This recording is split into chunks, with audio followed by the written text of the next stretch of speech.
किसी शहर में एक बड़ा धर्मात्मा राजा राज करता था। उसके दान धर्म का प्रवाह कभी बंद नहीं होता था। हर जगह राजा बढ़ चढ़कर दान दक्षिणा देता था। एक दिन उसके यहाँ एक साधु आया। उसने राजा से कहा, राजन, सुना है तुम बहुत दान धर्म करने वाले राजा हो। तुम्हारे यहाँ से कोई भी खाली हाथ नहीं जाता। क्या मैं जो मांगूंगा वो तुम मुझे दे सकोगे? राजा बोला, कहिए साधु महाराज, आपको क्या चाहिए? साधु ने कहा, या तो 12 वर्ष के लिए अपना राजपाट दे दो या अपना धर्म दे दो।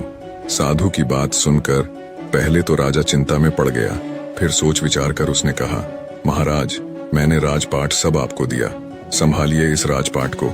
इतना कहकर राजा वहां से बिना कुछ लिए सब कुछ छोड़ छाड़ बिल्कुल अकेला चल पड़ा।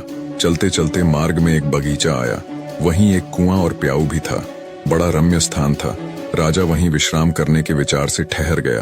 अगल बगल देखने पर उसे एक जीर्ण कसा हुआ सुंदर घोड़ा दिखाई दिया, जिसके पास एक सुंदर स्त्री बैठी हुई रो रही थी।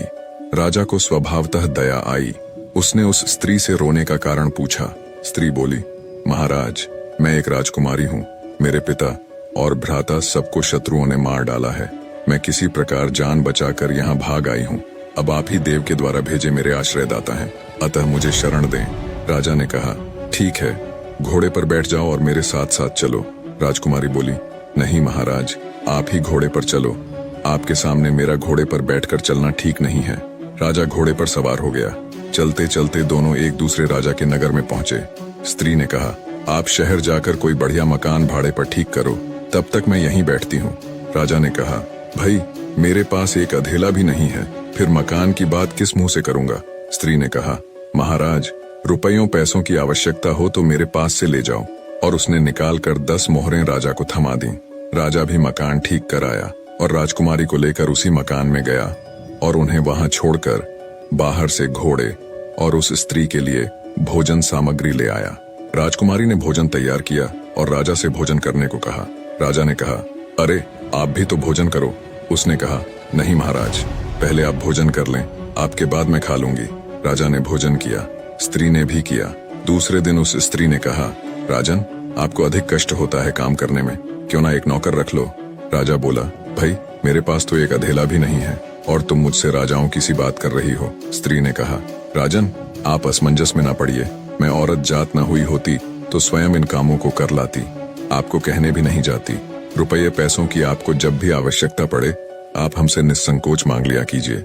राजा गया और एक नौकर ले आया।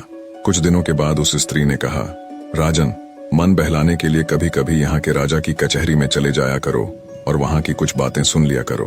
अब राजा रोज कचहरी जाने लगा। उस नगर का राजा यह समझकर कि यह मेरे मंत्रियों में से किसी का संबंधी होगा, उससे कुछ न पूछता। इधर मंत्री लोग उसकी आकृति राजा के समान देखकर राज संबंधी जानकर कुछ न बोलते।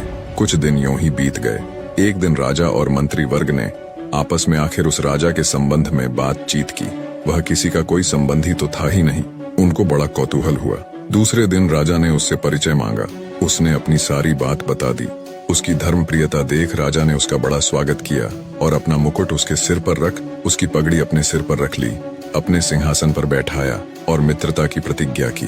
दूसरे दिन उसे फिर कचहरी में आने का निमंत्रण दिया। राजा ने सारी घटना उस स्त्री से कह सुनाई। उसने कहा, ठीक है, आप भी राजा को सारे परिकर, परिषद तथा नगर को भी न्योता दे आइए। वह पहले तो हिचकिचाया, पर उसके प्रभाव तथा आग्रह को देखकर राजा उस स्त्री की बात मान गया और अगले दिन जब कचहरी गया तो राजा को सारे मंत्री परिषद सहित पूरे नगर को अगले दिन सुबह के भोज के लिए आमंत्रित किया। उस नगर का राजा हैरान होते हुए बोला, कहीं भांग वांग पी ली है क्या? भोज और वो भी पूरे नगर सहित, कहाँ से करोगे उसका इंतजाम? खैर, बोले, जाओ ठीक है, मनमानी करो, मित्र ही तो हो। शाम को उस नगर के राजा ने एक सिपाही भेजकर पता लगवाया और कहा, जाकर देखो तो सुबह भोज के लिए क्या इंतजाम है। सिपाहियों ने देखा तो वहाँ कुछ नहीं था। आकर ज्यों का त्यों राजा को बता दिया। राजा ने कहा, भाई, उसने पक्का भांग वांग ही पी रखी होगी, इधर इसको भी चैन न था। उस स्त्री से कहने लगा, भाई, तूने मेरी अच्छी फजीहत कराई है, प्रातः राजा न जाने मुझे क्या कहेगा। स्त्री ने कहा, महाराज चिंता न करें, यदि आपको धैर्य न हो तो उस बगीचे में देखाएं जहाँ से मुझे लिवा लाए थे। राजा ने घोड़े पर चढ़कर जो देखा तो वहाँ संपूर्ण देव वर्ग ही कार्य में तत्पर था। अनंत दिव्य ऐश्वर्य भरा था। उसके आश्चर्य का ठिकाना न रहा। प्रातः काल राजा सहित संपूर्ण नगर को भोजन कराया। इस आश्चर्य को देखकर सभी लोग आश्चर्य में डूब गए। नगर के राजा ने भी सारी व्यवस्था और भोजन के लिए उसकी भूरी भूरी प्रशंसा की। भोजनोपरांत सारा देववर्ग अंतर्ध्यान हो गया।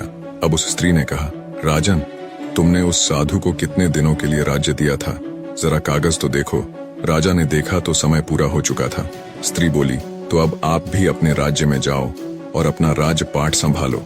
राजा ने कहा, देवी, तुम्हें छोड़कर तो मैं एक कदम भी न जाऊंगा। स्त्री बोली, राजन, तुम मुझे क्या समझ रहे हो? मैं तुम्हारी स्त्री नहीं हूँ, मैं तो तुम्हारा धर्म हूँ।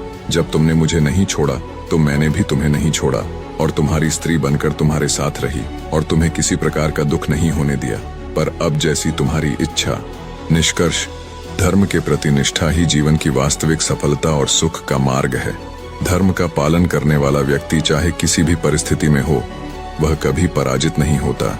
धर्म से व्यक्ति न केवल भौतिक सफलता प्राप्त करता है, बल्कि जीवन की गहराई और सत्य को भी समझता है। धर्म के बिना जीवन अधूरा और अराजक हो सकता है, लेकिन धर्म के साथ व्यक्ति हर चुनौती को पार कर सकता है।